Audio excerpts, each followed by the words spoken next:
கிறிஸ்து இயேசுவில் அன்பிற்கினிய சகோதர சகோதரிகளே, முதற்கண் உங்கள் அனைவருக்குமாக திருவிழா நல்வாழ்த்துக்களை தெரிவித்துக் கொள்வதிலே மிகுந்த மகிழ்ச்சி அடைகின்றேன். Happy feast all of you. வாயத்தன் சத்தமாக சொல்கிறேன், ஹாப்பி ஃபீஸ்ட். ஓகே, இன்றைக்கி என்ன ஃபீஸ்ட்டு? சூசேப்பருடைய தொழிலாளரான சூசேப்பருடைய விழா. இந்த நாள் ஒரு சிறப்பான நாள். காரணம் என்ன தெரியுமா? இந்த நாள் ஒரு rare combination of different celebrations. முதல்ல பாருங்கள், தொழிலாளரான சூசேப்பருடைய பெருவிழா. ரெண்டாவது, மாதத்தினுடைய முதல் வெள்ளி, மாதத்தினுடைய முதல் நாள். எனவே திரு இருதய ஆண்டவருடைய நாள்.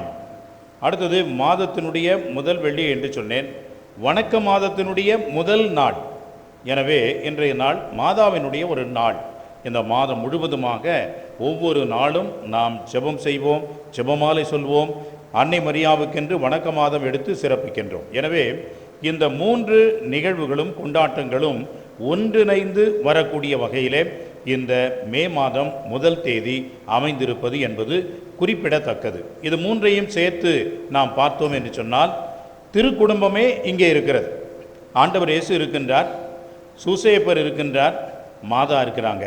இந்த 3 பேரும் இணைந்த வகையிலே இன்றைக்கு நாம் இந்த விழாவை எடுப்பது ஒரு சிறப்பான நாளாக அமைகிறது என்பதை முதலிலே நாம் புரிந்து கொள்ள வேண்டும். கடவுளுக்கு நாம் நன்றி சொல்வோம்.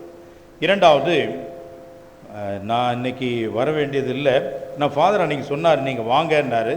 இன்னொரு ஃபாதர் வருவார், நீங்களும் வாங்க அப்படின்னு தான் சொன்னார். அதனால் அவர் வந்துட்ட பிறகு நம்ம பொறுமையாக வரலான்னு நினச்சேன். ஆனால் திடீர்னு ஃபாதர் வந்து ஃபோன் அடிச்சுக்கிட்டே இருந்திருக்காரு. நான் ஃபோனை அதிகமாக எடுக்க மாட்டேன், ரூம்லேயே விட்டு போயிடுவேன். அதனால் வந்து சொன்னாங்க, ஃபாதர் உங்களை உடனடியாக கூப்பிட்றாங்க, தேர் மந்திரிக்கிறதுக்கு 8 மணிக்கு தானே, பொறுமையாக போகலாம் விடு அப்படின்ட்டு. பூசை வைக்கிறதுக்கு கூப்பிட்றாங்க அப்படின்னாங்க. 6:15 புறப்பட்டு 6:30 இங்கே வந்து சேர்ந்தாச்சு. சூசேப்பரே கூப்பிட்ட மாதிரி ஆயிடுச்சு. அதனால் I am not invited but not unwanted.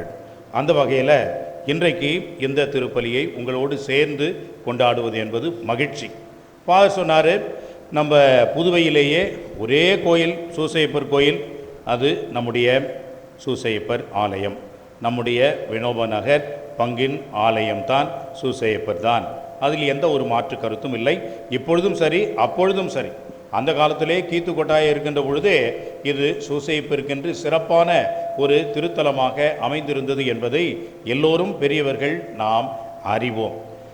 அது மட்டும் அல்ல அன்புக்குரியவர்களே, this is not the only saint Joseph church. இப்போ நான் கொஞ்சம் அங்கே நிற்கக்குள்ளே கொஞ்சம் இதமாக இருந்துச்சு. எங்கடா ஒரு இந்த இது வச்சுருக்கிறாரு, ஃபேன்லாம் வச்சுருக்கிறாரா அப்படின்னு பார்க்குறேன். ஏனென்றால் நம்முடைய இறுதியாண்டு பசிலிக்காவில் எத்தனை ஃபேனும் வச்சாலும் சரிதான், அது பாட்டு ஊற்றிக்கிட்டே இருக்குது. அவ்வளோ வேர்வை. நிச்சயமாக உங்களுக்கும் அதே போல் தான் கண்டிப்பாக இருக்கும். அங்கே கொஞ்சம் கூலாக இருந்தது. சுற்றி முற்றியும் பார்த்தேன். அப்புறம் மேலே பார்த்தாக்கா ஏசி இருக்குது. அப்புறம் தான் பார்த்தேன், நீங்களாம் கஷ்டப்படுறீங்க, நாம் மட்டும் அங்கே இருக்கக்கூடாதுன்னு. அப்புறம் ஃபாதர் மோர்லே சொல்லியிருக்கிறார், this is not the only church saint Joseph, this is the first church in Pondicherry going to be air conditioned. அதனால் நீங்களாம் உண்மையிலேயே சூசேப்பருடைய அருள் பெற்றவர்கள். உங்களுக்கும் இந்த காற்று இங்கேருந்து வராது, அங்கேருந்து வரும். அதனால் கடவுளுக்கு நாம் நன்றி சொல்வோம். இது போன்ற நல்ல காரியங்களை எல்லாம் நமக்கு சூசேப்பர் வாரி வழங்குகிறார் என்ற அந்த வல்லன்மையை நினைத்து இன்றைக்கு நாம் போற்றுகின்றோம். அந்த வகையிலே நம்முடைய இந்த பங்கு, இந்த ஆலயம் முதன்மை ஆலயமாக, முன்னோடி ஆலயமாக இருக்க போகிறது என்பது நமக்கு பெருமை. அன்புக்குரியவர்களே, இன்றைக்கு இந்த சூசையப்பருடைய விழா கொண்டாடுகின்ற பொழுது எங்களுக்கெல்லாம் சிறு வயதிலிருந்தே இந்த சூசையப்பருடைய பக்தியை ஊட்டி வளர்த்தார்கள். மாதா பக்தி, அதுக்கு எந்த விதமான மாற்று கருத்தே இல்லை. சின்னதிலிருந்தே அந்த மாதாவினுடைய பாதத்தை பிடித்து கொண்டு அந்த மாதாவினுடைய அந்த மடியிலேயே அமர்ந்த ஒரு அனுபவம் உண்டு. ஆனால் சூசையப்பர் என்று சொல்லக்கூடிய அந்த சூசையப்பருடைய பக்தியையும் நாங்கள் படிக்கின்ற நிறுவனங்களிலே அதை வளர்த்தார்கள். Saint Joseph's Higher Secondary School, Manjakuppam, Cuddalore. அதில் 9 ஆண்டுகள் அங்கே படித்த அனுபவம் உண்டு. ஒரு சில பேர் கேட்பாங்க, ஏன்னா ஒரே கிளாஸில் 2 வருஷம் படிச்சிங்களா அப்படின்வாங்க. 4ஆம் கிளாஸில் சேர்ந்து 12ஆம் கிளாஸ் வரைக்கும் ஒரே ஸ்கூலு, ஒரே போர்டிங், அவ்வளோதான். ஒரே சாமியாரும் கூட. 6ஆவதுலேருந்து 12ஆம் கிளாஸ் வரைக்கும் ஒரே சாமியார் தான், ஃபாதர் இ. தாமஸ். இப்பொழுது இல்லை, நினைவில் இருக்கின்றார். இப்படியெல்லாம் அந்த சூசையப்பருடைய பக்தி இருக்கிறது பாருங்கள். அது எவ்வளவு முக்கியமான ஒரு ஆன்மீக பலனை நமக்கு கொடுத்திருக்கிறது என்பதை இன்றைக்கும் நான் நினைத்து மகிழ்ச்சி அடைகின்றேன். அன்புக்குரியவர்களே, ஒவ்வொரு நாளும் சூசையப்பருடைய அந்த சுரூபத்திற்கு முன்பாக நாங்கள் நிற்போம். அதிலே நம்முடைய பங்கு தந்தை சொன்னது போன்று ஈட்டே ஆட் ஜோசப் என்று அங்கே எழுதியிருக்கும். ஈட்டே ஆட் யோசப் என்று சொன்னால் சூசையிடம் போங்கள் என்ற அந்த வார்த்தைகள் தான். அதற்கு மேலாக அந்த சூசையப்பருடைய சுரூபத்திற்கு மேல் எங்களுடைய பள்ளியினுடைய அந்த விருது வாக்கு அடங்கிய ஒரு லட்சணை அங்கே பொறிக்கப்பட்டிருக்கும். அந்த விருது வாக்கில் என்ன எழுதியிருக்கும் என்று சொன்னால் லேபர் ஓம்னியாம் வின்சித் என்று எழுதியிருக்கும்.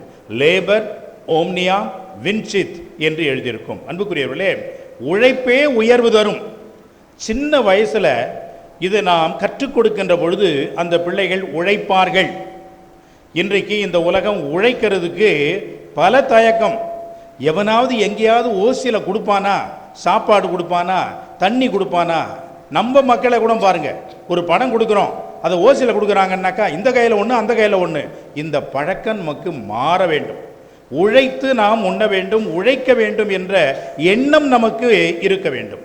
அதற்காகத்தான் அன்புக்குரியவர்களே இந்த திருவிழாக்கள் நமக்கு விவிலியத்தின் வெளிச்சத்திலே இந்த உழைப்பின் மேன்மையை நமக்கு எடுத்து சொல்வதாக இருக்கிறது. லேபர் ஓம்னியாம் வின்சித், உழைப்பே உயர்வு தரும்.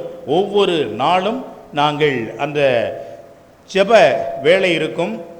எங்களுடைய பள்ளியினுடைய முதல் வகுப்பு ஆரம்பிப்பதற்கு முன்பாக அசம்பிளி எல்லாரும் இருப்பார்கள். 2500 பிள்ளைகள் அங்கே கூடியிருப்பார்கள்.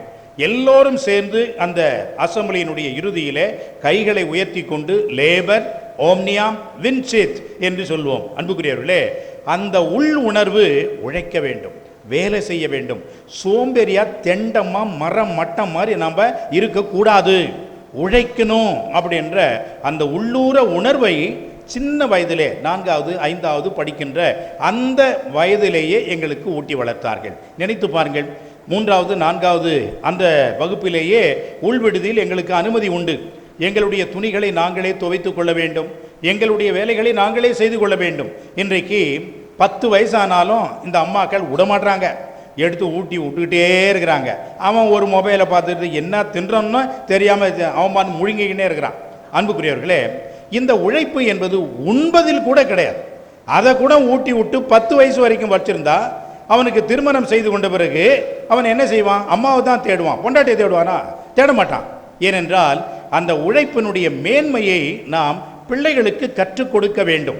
ஒரு காலத்திலே 5 பிள்ளைகள் 6 பிள்ளைகள் இருந்தார்கள். அண்ணன் போட்ட ட்ரௌசரை தான் தம்பி போட்டான். அவன் ஒரு டபால் போட்டி, அந்த டபால் போட்டியை இவன் தச்சு இவன் போட்டான். அதனுடைய கஷ்டம் தெரிஞ்சது, அதனுடைய வலி வருத்தம் தெரிஞ்சது, உழைச்சான், உயர்ந்தான். அன்புக்குரியவர்களே, இன்றைக்கு அப்படி அல்ல.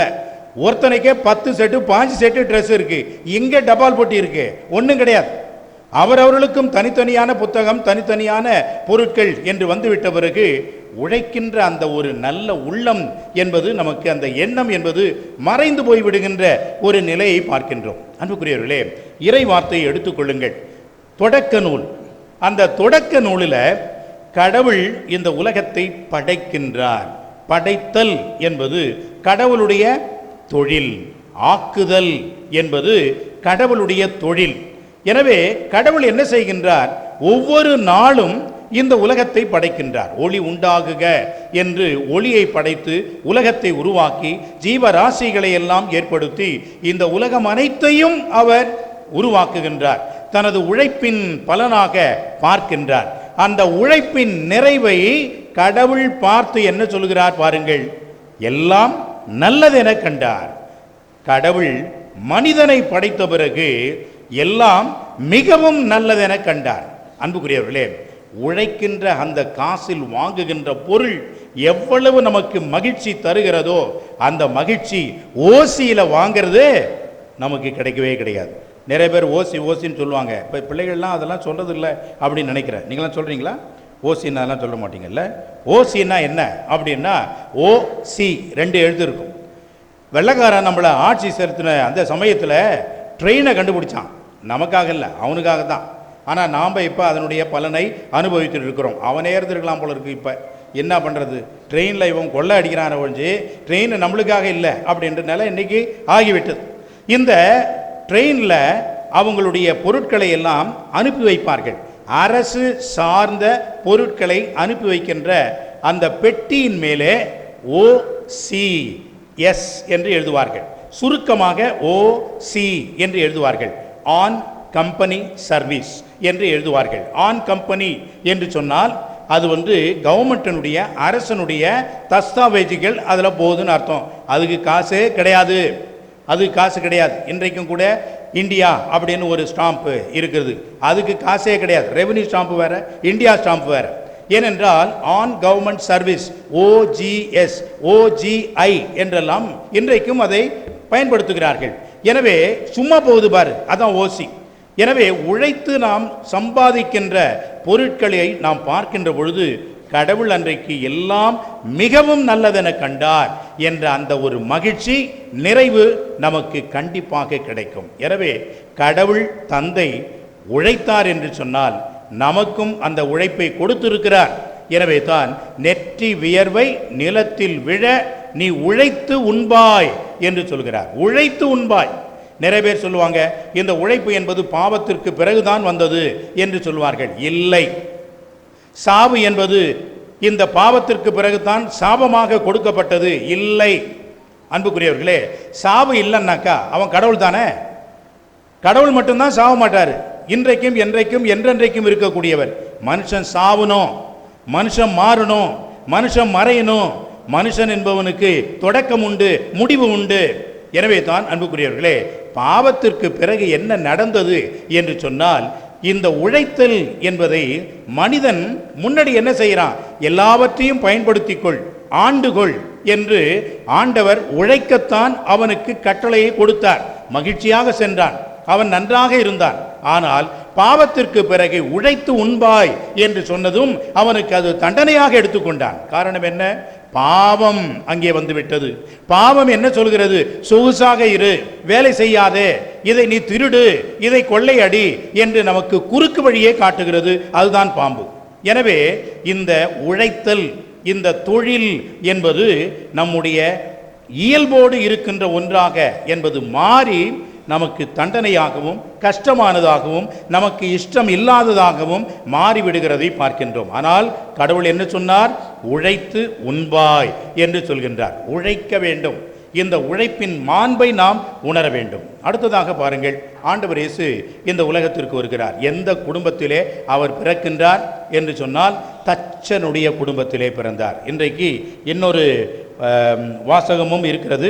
அந்த வாசகத்திலே பார்த்தோம் என்று சொன்னால் இவர் யார், இவ்வளவு அருமையாக ஞானத்தோடு பேசுகிறாரே என்று சொல்லி அடுத்த வரியே என்ன வரும் என்று சொன்னால், இவர் தச்சனுடைய மகன் அல்லவா, தச்சனுடைய மகன் அல்லவா என்று சொல்கின்ற வேளையிலே இவருடைய உழைப்பு, இவருடைய குலம், இவருடைய வீடு, இவருடைய வம்சம் என்பது அங்கே அந்த உழைப்பின் அடையாளத்தை பெறுகிறது. அன்புக்குரியவர்களே, இதை நாம் நன்றாக புரிந்து கொள்ள வேண்டும். ஒரு காலத்திலே, ஏன் இன்றைக்கு கூட ஆரோவில் அங்கே சென்றோம் என்று சொன்னால், அந்த ஆரோவில் கம்யூனிட்டியில் 42 நாடுகள் கொண்ட மக்கள் அங்கே இருக்கின்றார்கள். அங்கே ஆளாளுக்கு ஒரு போஸ்ட் ஆஃபீஸு, ஆளாளுக்கு ஒரு கார்பெண்டரு, ஆளாளுக்கு ஒரு ஒர்க் ஷாப்லாம் கிடையாது. அங்கே இருக்கின்றவர்கள் எல்லோரும் ஒரு ஒர்க் ஷாப் 2 ஒர்க் ஷாப் தான். எல்லாரும் அங்கே தான் போகணும். அங்கே இருக்கின்றவர்களுக்கு ஒரு கார்பெண்டர் 2 கார்பெண்டர் தான். எல்லாரும் அங்கே தான் போகணும். அங்கே இருக்கிறவர்களுக்கு ஒரு உணவகம் 2 உணவகம் தான். எல்லாரும் அங்கே தான் போய் உண்ணணும். அதுதான் கம்யூனிட்டி. அதுதான் ஒரு குழுமமாக வாழ்வது என்பதாகும். அன்புக்குரியவர்களே, இது தொடக்க காலத்திலே இருந்தது.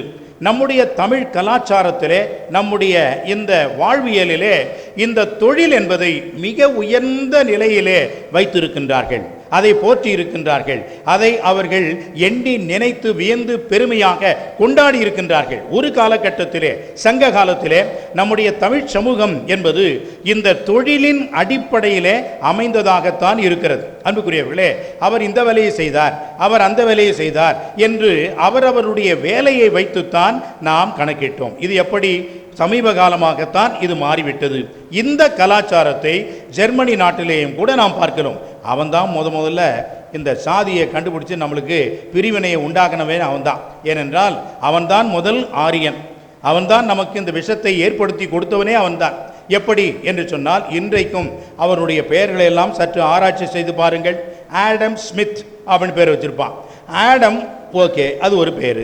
ஸ்மித்துனா என்னடா பேர் அப்படின்னாக்கா, ஆடம் ஸ்மித்து, கோல்டு ஸ்மித்து, அப்புறம் அந்த அயன் ஸ்மித்து எல்லாம் சொல்கிறோம் பார்த்தீங்களா. அந்த ஸ்மித் அப்படின்றது பொற்கொல்லன் அல்லது இரும்பு அடிக்கிறவன் என்ற வார்த்தைக்கு சமமாகும். இந்த ஸ்மித் என்ற வார்த்தை அன்புக்குரியவர்களே அவருடைய குல தொழிலை சுட்டி காட்டுகிறது. அதுதான் அந்த பெயரினுடைய மறைமுகமான அர்த்தம். அதே போன்று ஜெர்மன் மொழியிலே பெர்க் என்று வரும், புர்க் என்று வரும். குட்டன்பெர்க், அவர் யார்? அவர் குட்டன்பெர்க் உங்கள் பக்கத்து வீட்டுக்காரரா? அவர் தான் முதல்ல அச்சியை கண்டுபிடித்தவர். ஜெர்மனி நாட்டிலே அச்சு இயந்திரத்தை கண்டுபிடித்தவர். அவர் கண்டுபிடித்த அந்த கண்டுபிடிப்பிற்கு பிறகு ஏறக்குறைய 3 ஆண்டுகளுக்கு பிறகு சீகன் பால்க் என்ற ஒரு புராட்டஸ்டன்ட் பாஸ்டர் தரங்கம்பாடியிலே ஒரு இயந்திரத்தை கொண்டு வந்து அவர் அச்சேற்றினார். அவர் அச்சடித்த முதல் புத்தகம் எது என்று சொன்னால் தமிழ் விவிலியம் என்பதுதான். அதே காலகட்டத்திலே புன்னைக்காயல் என்ற இடத்திலேயும் ஒரு தமிழ் புத்தகத்தை வெளியிட்டார்கள். அந்த புத்தகமும் விவிலியம் தான்.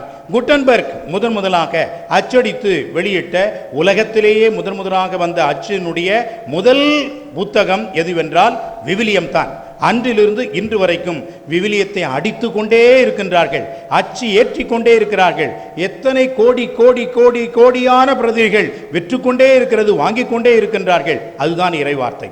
எனவே இந்த பெர்க் என்ற அந்த வார்த்தை ஒரு பேரோடு இருந்திருக்கிறது என்று சொன்னால், குட்டன்பெர்க் என்று சொன்னால், குட்டன் என்பது அவருடைய பெயர், பெர்க் என்று சொன்னால் அவர் நகரவாசி என்று அர்த்தம்.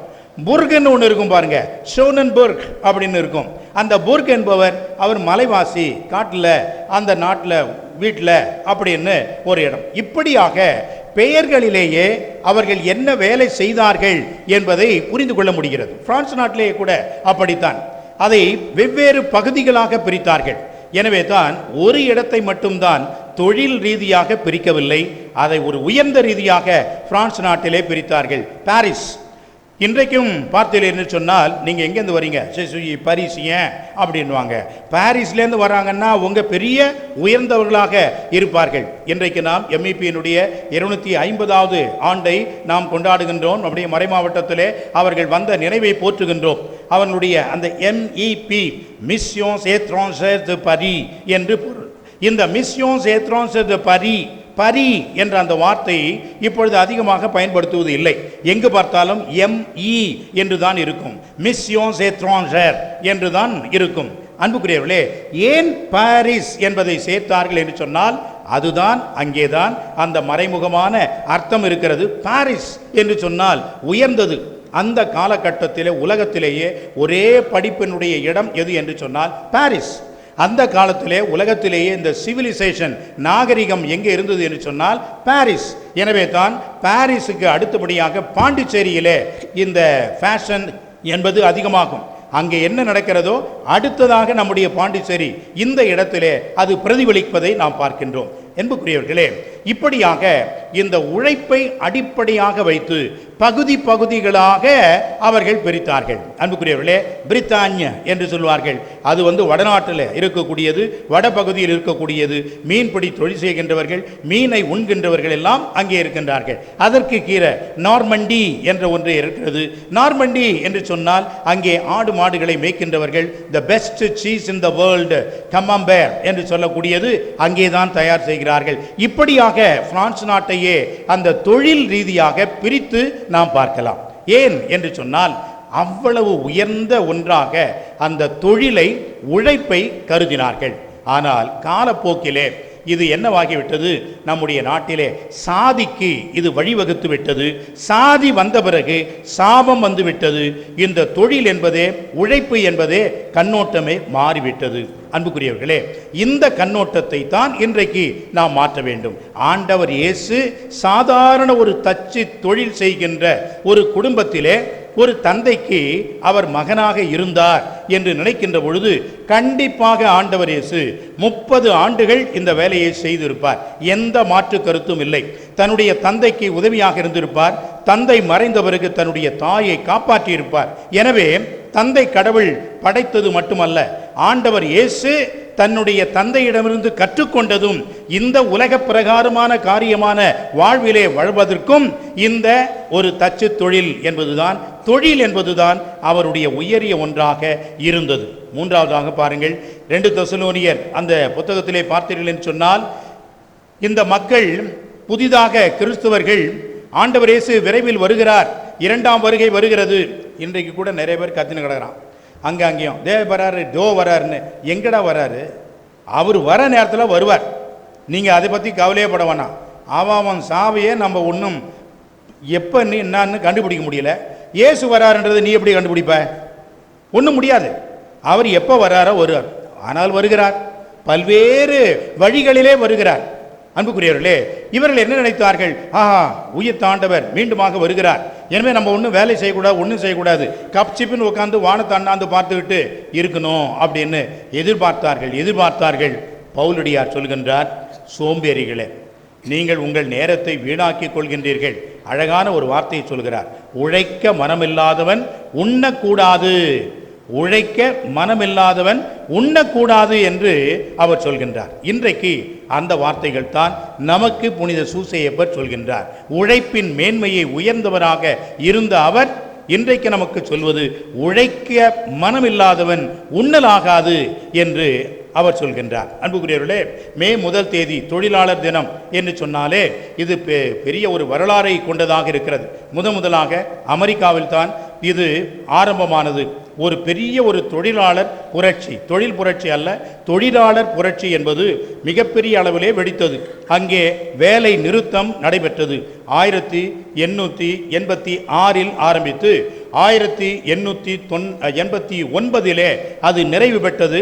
அது சட்டமாக மாற்றப்பட்டது. என்ன சட்டம் என்று சொன்னால், முதல்லாம் பார்த்தீங்கன்னா கொத்தடிமை வேலை தான்.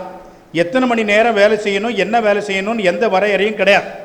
1889 ஆண்டு தான் சிக்காகோவிலே தான் முதலாக இது நிறைவடைந்தது. இது சட்டமாக முறையாக்கப்பட்டது. இந்த வேலை இன்னாருக்கு ஒரு நாளைக்கு 8 மணி நேரம் வேலை என்பதை வரையறுத்து சொன்னார்கள். 1890 தான் பாரிஸ் நகரிலே மிகப்பெரிய ஒரு தொழிலாளர் தினம் என்பது வரலாற்றிலே முதன்முறையாக கொண்டாடப்பட்டது. நம்முடைய புதுச்சேரியிலே இந்த வரலாற்றை அவர் நனவாக்கியது. அந்த காலகட்டத்திலே தொழிலாளர்களுக்கென்று 8 மணி நேரம் வேண்டும் என்று குரல் கொடுத்தது சுப்பையா, தோழர் சுப்பையா. அவர்தான் முதலாக இதை முடிவெடுத்து குரல் கொடுத்து நம்முடைய புதுச்சேரியிலே அதை நடைமுறைப்படுத்தியவர். இன்றைக்கு நாம் அவரை நன்றியோடு நினைத்து பார்க்கின்றோம். அவருடைய பெயரிலே தான் நம்முடைய பசிலிக்கா அமைந்திருக்கின்ற தெரு என்பது சுப்பையா சாலை என்று அழைக்கப்படுகிறது. அன்புக்குரியவர்களே, இதையெல்லாம் எதற்கு என்று சொன்னால், தொழில் என்பது உயர்ந்தது, மேலானது. அது நம்முடைய கடமை, தண்டனை அல்ல. அது நமக்கு சாபம் அல்ல, அதுதான் வாழ்வின் வழி என்பதை நமக்கு காட்டுகிறது. அந்த உழைப்பை தான் புனித சூசையப்பர் நமக்கு கற்றுக் கொடுக்கின்றார். எனவே சூசையப்பருடைய பிள்ளைகள் நாம் என்று சொன்னால், உழைக்க நாம் தயங்கக்கூடாது, வேலை செய்ய வேண்டும். சோம்பேறிகளாக நாம் இருப்பது என்பது, அன்புக்குரியவர்களே, நிச்சயமாக கடவுள் நம்மை பற்றி மகிழ்ச்சி அடையவே மாட்டார். காரணம், அவரே உழைத்தார், அவர் மகனும் உழைத்தார். நாமும் இன்றைக்கு சூசையப்பர் போன்று உழைக்க வேண்டும் என்ற உண்மை செய்தியை உள்ளத்திலே ஏற்று தொழிலினுடைய அவசியத்தையும் உழைக்க வேண்டிய மேன்மையையும் உணர்ந்து வாழ, அந்த மதிப்பை நாம் பெற்றுக்கொள்ள இறையருளை வேண்டி இந்த திருப்பலியிலே நமக்காகவும் நம்முடைய நாட்டிற்காகவும் நம்மை சார்ந்தவர்களுக்காகவும் தொழிலாளர்களுக்காகவும் சிறப்பாக நாம் ஜெபிப்போம். ஆமென்.